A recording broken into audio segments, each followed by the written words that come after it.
Assalamualaikum warahmatullahi wabarakatuh, teman-teman sekalian. Di video ini kita akan membahas agar blogspot kita diterima AdSense dalam sekali daftar. Jadi ini merupakan video seri keempat dari tutorial membuat blogspot untuk mendaftarkan ke Google AdSense ya. Teman-teman, ini merupakan sebuah tips. Jadi apa yang saya sampaikan bisa teman-teman ikuti, dan ini merupakan rangkuman dari hal-hal yang memang saya anggap penting di dalam membuat sebuah blog yang memang nantinya bisa disetujui oleh Google AdSense. Baik, langsung saja ke pembahasannya. Nah, agar diterima oleh Google AdSense, kita perlu memenuhi syarat kelayakan program. Apa saja? Persyaratannya ada 3. Yang pertama adalah konten orisinal, yang kedua mematuhi kebijakan program Google AdSense, dan yang ketiga kita sudah 18 atau lebih. Untuk hal yang ketiga ini mungkin tidak perlu pembahasan yang lebih lanjut.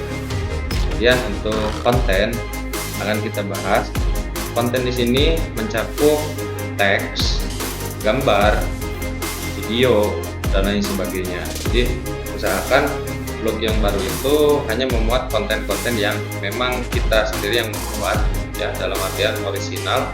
Kemudian isinya juga unik, tidak sama dengan konten yang lain, dan juga menarik. Dan yang kedua, konten kaya informasi, karena Google AdSense untuk blogger ini adalah AdSense untuk konten yang sifatnya teks. Jadi teks yang ada di blog kita itu memang harus cukup, dan memang informasinya di dalamnya berkualitas ya, kaya dengan informasi yang bermanfaat untuk orang lain.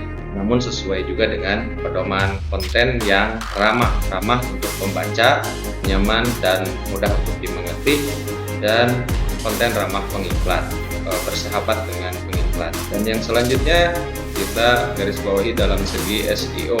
Nah, ini berkaitan dengan pedoman webmaster ya, atau search console. Yang pertama, navigasi mudah diakses langsung ke konten yang diinginkan. Di video sebelumnya saya sudah membahas cara membuat navigasi di blog. Menu itu termasuk ke dalam navigasi. Navigasi dalam artian luas itu bukan hanya menu, tapi juga link yang ada di konten kita.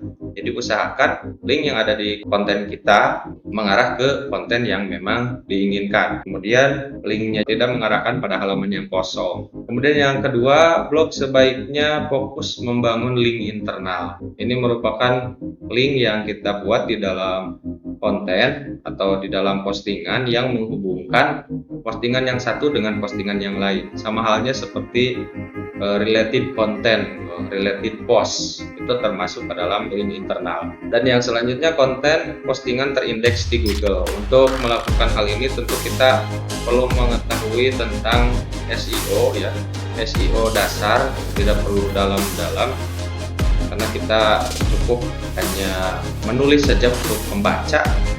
Kalau itu bermanfaat, pasti SEO adalah pengunjung kita. Semakin mereka betah di dalam situs kita, semakin mereka percaya, maka nantinya SEO itu sendiri akan terbangun. Oke, dan yang selanjutnya mendapatkan sumber trafik organik. Ini sama kaitannya dengan yang ketiga ini. Kalau sudah terindeks dan muncul di istilah penelusuran, pasti blog kita akan mendapatkan sumber trafik organik atau lalu lintas dari mesin pencari.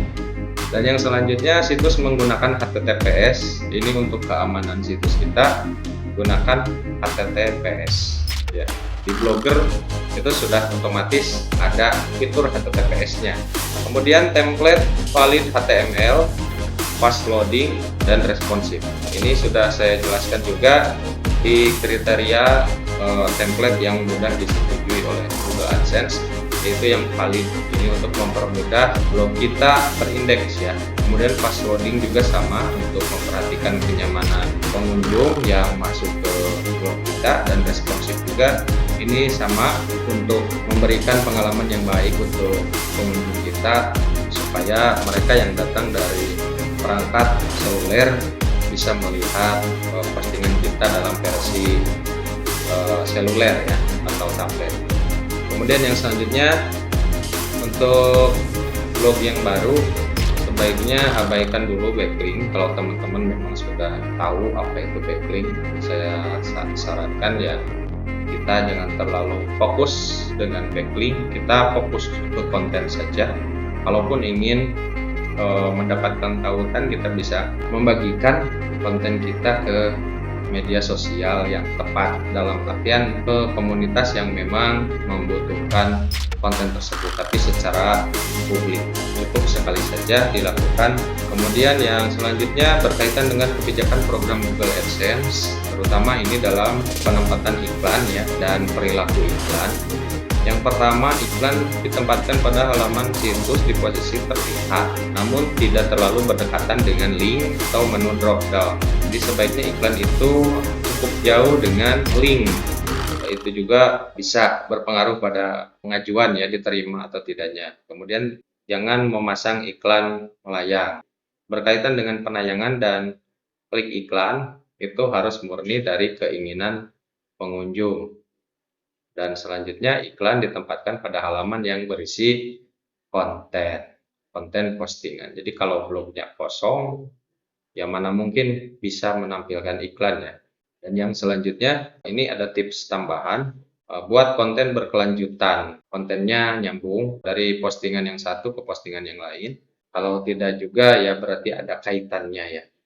Kemudian tuntaskan dulu satu topik, kalaulah ini merupakan sebuah seri dari pembahasan yang ingin dituntaskan. Selanjutnya, setiap postingan berisi teks yang cukup.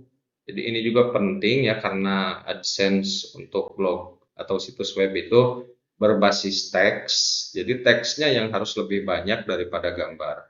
Usahakan postingannya ya terdiri dari 400 sampai 600 kalau kita baru belajar. Itu saja mungkin yang bisa saya sampaikan, semoga bermanfaat. Ketemu lagi di video yang lain, sampai jumpa. Assalamualaikum warahmatullahi wabarakatuh.